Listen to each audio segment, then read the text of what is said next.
What's up everyone, Vu of Vu Films, and I'm back with another idiotic video for you to watch, filming out of my janky ass car. Tomorrow, March 26th, 2021, will be pretty much the beginning of my 2021 wedding filmmaking season, and this year is going to be ridiculously busy because I will be filming way over 30 weddings this year, which will probably be the most wedding films I will ever do within a year ever since I started. Reason why is because obviously I have a lot of new bookings, but also a bunch of 2020 reschedulings due to COVID-19. Seeing that my wedding season is about to start, I would like to give all of you 3 solid, big, massive mushroom tips of how to be a better wedding filmmaker, businessman. And hopefully this will be more useful to beginners, and all of you really successful wedding filmmakers, videographers out there already know about these tips. But these mushroom tips should be for all of you new wedding videographers trying to get more clients, trying to be a better businessman. This is the video that I hope will help you. And no, I'm not some type of business specialist. I am just basing this off of my own experience and what has worked for me. Moving right along, my first massive mushroom tip for you is to be responsive to your clients. What I mean by responsive is if they email you, email them back right away. Me, when I get an email from my website or whoever contacts me, I email them back right away. You know, typically it is a message such as, "Hi, my name is so-and-so. I visited your website. Someone referred me, blah, blah, blah. I found you this way. I looked up on Google and I found you. Are you available on this date? I would like to talk to you further." Bam. I look at my phone. I look at my calendar real quick and I reply back. "Hi, thanks for reaching out. Congratulations on your engagement. I am available on this date. When will be a good time for us to set up a call?" Send. Immediately, I send it right away. Sometimes I do it immediately. Sometimes I do it 5 minutes later. Sometimes I do it 10 minutes later. But usually, as soon as I see that I got an email on my phone, I respond right away. And let's be real here, guys. The worst thing, my biggest pet peeve, is when people are unresponsive. You know what I'm talking about. You've had that friend that pretty much you text them and they don't text you until like 3 weeks later.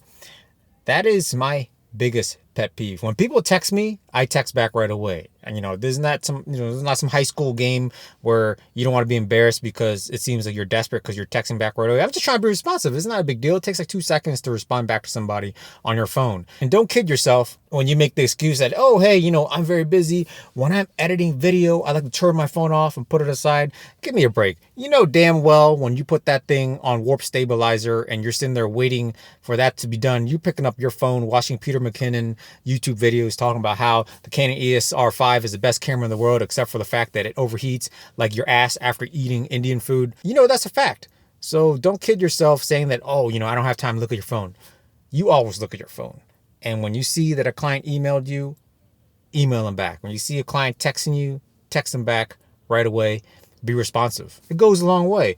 This even helps after you film their wedding. After you film their wedding, you're going to get a text from them, right? "Hey, thank you for filming my wedding 3 hours ago. Are you done editing my wedding film yet?" As ridiculous as that request is, just respond to them. "Hey, I just got back from filming your wedding. I haven't been able to edit it yet. I'm about to fall asleep. And when I wake up 3 months later, I'll start editing your film." Let them know. Just be responsive. It goes a long way. If you're running behind on their edits and they reach out to you, just respond to them right away. The worst thing you could possibly do is not be responsive. If they ask you what the status is of their film and you don't respond to them until a week, 2 weeks later, that's a big problem. They think you ghosted on them. So just be responsive. Second, have the best camera gear in the world. No, as much as YouTube D-bag world, all we talk about is camera, equipment, and all that stuff, this video is not about that, okay? So all you see is, "Oh, buy this gear, film this way, use these LUTs, buy my LUTs." Whatever it is, it's all about gear, and it's never about the actual business aspect of just being a businessman, okay? Number 2 is just being transparent. And this has helped me out greatly. I know a lot of videographers will disagree with this, but some videographers don't put their pricing on their website. So they force you to contact them and then they'll show you the pricing. I don't see why you can't put some type of base pricing, because for me, it helps me filter out people who probably don't have the budget or don't have the budget or who don't want to budget a certain amount for wedding filmmaking. So if they go to my website and they see that my pricing is over their budget, they're not going to email me. And then if they see that the pricing fits their budget, they'll email me. So I know that they probably already looked at my pricing. That's not always the case. There's a lot of times people will actually go to my website and there's like a whole pricing list and they don't even look at it. And a lot of times people contact me without even ever watching my film. That's how powerful branding and referrals can be. Some people will go to my website and just go directly to the contact form and contact me. They don't even like, I asked them if they even watched one of my videos. They don't even watch it. Like they just reached out, like trying to see if I'm available.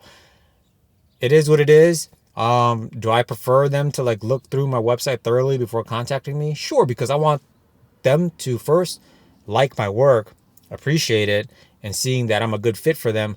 And then they look at the pricing, seeing that the pricing works for them, then contact me.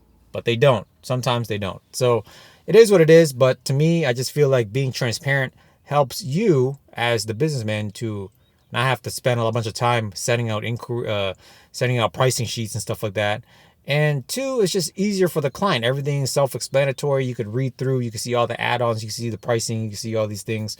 And when they contact you, it's just a matter of customizing their package to work within their budget or to work with what they want you to deliver for them. Third massive mushroom tip is just simply being a nice person to not only your clients, but to other vendors. And by being a nice person, simply, just don't be a douchebag. I can't tell you how many times I'm sitting down for vendor meals with the photographer and planner and coordinator, and they're telling us stories about how other videographers are just a bunch of douchebags.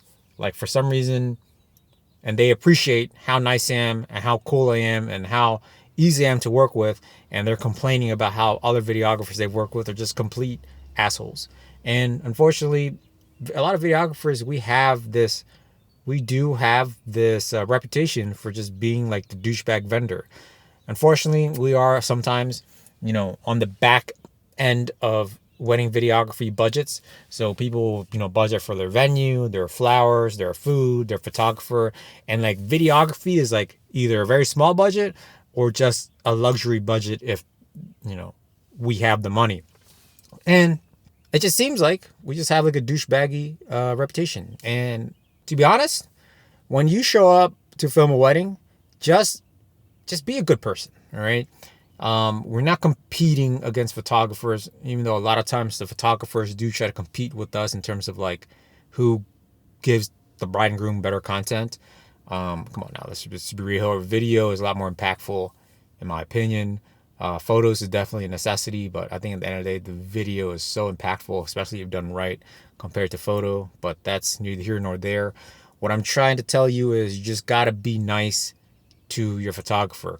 If they're trying to set up the dress for a detail shot and it looks like they need help, help them, okay? Because the faster they get done with doing details, the faster they get done with doing any of their shots, the faster you can get done your shots, and you just end up helping yourselves by helping them. And I'm not telling you to do this for a selfish reason. I'm telling you, just be a good person and help the photographer out. If they're having struggles getting all family members together for this one shot, hey, lend out a helping hand. Use your voice. Everyone come over here.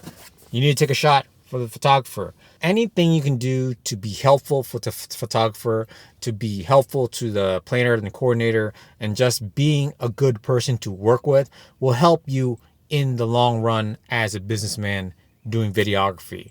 The photographer had a great time working with you. Guess who's going to recommend you next time they have a client asking if you can refer me a videographer?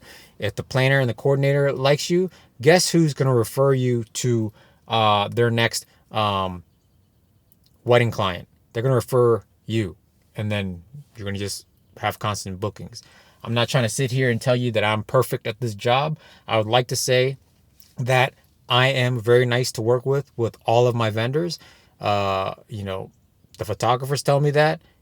I hope they're not lying. And, I can do a better job in my opinion, with being more friendly and talkative to the coordinators and the planners on the wedding day. It's just me, when I get really focused, I get really focused on filming and doing my job, and I end up just kind of like forgetting to talk to them.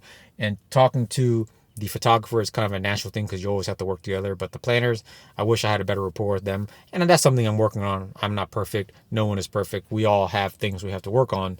The key is to recognize our shortcomings and to try to improve them. And that is one of mine. So let's recap. Be responsive to your client emails, inquiries, calls, what have you. You could be taking a massive dump after eating that spicy Indian food. Check your emails. Go through them. Make sure you didn't miss any, client emails. Make sure you're responsive. Don't wait 2 weeks later, because in those 2 weeks, they have already contacted other videographers, and your ass is out of luck. You're not eating any food this year because you're not booking nobody. Okay. Mushroom tip number 2: be transparent. Be truthful. Be honest. Try not to hide any pricing. Try not to be too much of a salesman. I'll be honest, I get turned off by that as a buyer. So as much as you would like to sell your stuff, don't just sit here and try to sell. It could be a big turnoff to a lot of potential clients. And I'm speaking this based on my experience and based on what I've been able to do. Okay. I'm not going to sell clients anything I feel like they don't need. If they reach out to me and they ask me about certain things, I'm going to tell them, hey, this is the add-on that I have. This is how much it costs. And, I just talk to them like they're human beings. I'm not here trying to penny pinch and make every single dollar I can out of each client. That's just not me. And I would like to think that part of my success with booking clients is because I'm just trying to be honest and transparent about all of my pricing. All of my pricing, all of the information I have to provide, I try to be super transparent. And mushroom tip number 3 is be a professional, be nice, be courteous, and just be a general good person to all of the vendors that you're working with. And it will go a long way with your filmmaking business success, your wedding filmmaking business success in the long run.